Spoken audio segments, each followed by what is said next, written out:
రెడ్డి మంత్రుల ఫోన్లని CM Revanth Reddy tapping చేయిస్తున్నారంటూ ఆరోపించింది BRS. ట్యాపింగ్పై CBI దర్యాప్తు చేయాలంటూ డిమాండ్ చేస్తున్నారు.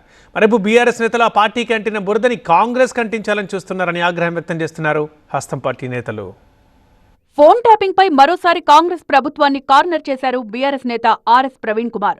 కాంగ్రెస్ ప్రభుత్వం విచ్చలవిడిగా ఫోన్లు ట్యాప్ చేస్తోందన్నారు. ఫోన్ ట్యాపింగ్ పై తానే ఫిర్యాదు చేశానని సీఎం రేవంత్ చెప్పడాన్ని తప్పుపట్టారు ప్రవీణ్ కుమార్.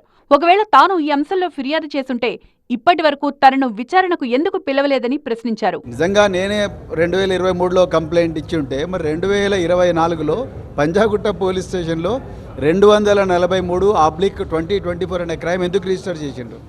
మరి దానికి రేవంత్ రెడ్డి గారే సమాధానం చెప్పారు. మంత్రుల ఫోన్లు ట్యాప్ అవుతున్నాయని ఆరోపించారు ఆర్ఎస్ ప్రవీణ్ కుమార్. ఫోన్లు ట్యాప్ చేయడం లేదని ముఖ్యమంత్రి చెప్పాలని డిమాండ్ చేశారు.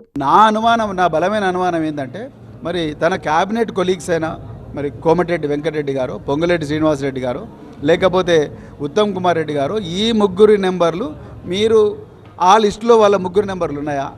లేకపోతే వాళ్ళ ఫోన్లలో మాట్లాడుకున్న విషయం మీకు ఎట్లా తెలిసింది? అవును మా ఫోన్లు ట్యాప్ కాలేదని వాళ్ళని చెప్పండి.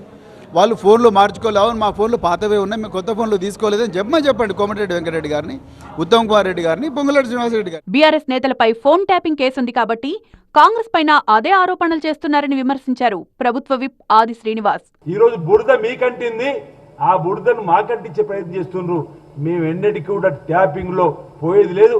మీ దొంగ బుద్ధులు మాకు అస్సలే లేవు, మాకు అస్సలే అక్కర్లేదన్న మాట సందర్భం చెప్తూ మాకు అగత్యం పట్టలేదు, టెలిఫోన్ ట్యాపింగ్ చేయవలసినటువంటి అవసరం లేదన్న మాట కూడా సందర్భంగా నేను తెలియజేస్తూ, ఇంతకుముందు నేను అన్నా మా ముఖ్యమంత్రి గారు దమ్మున్నోడు అని చెప్పని, ఎవరైనా ప్రత్యక్షంగా ఎదుర్కొంటాడని చెప్పని.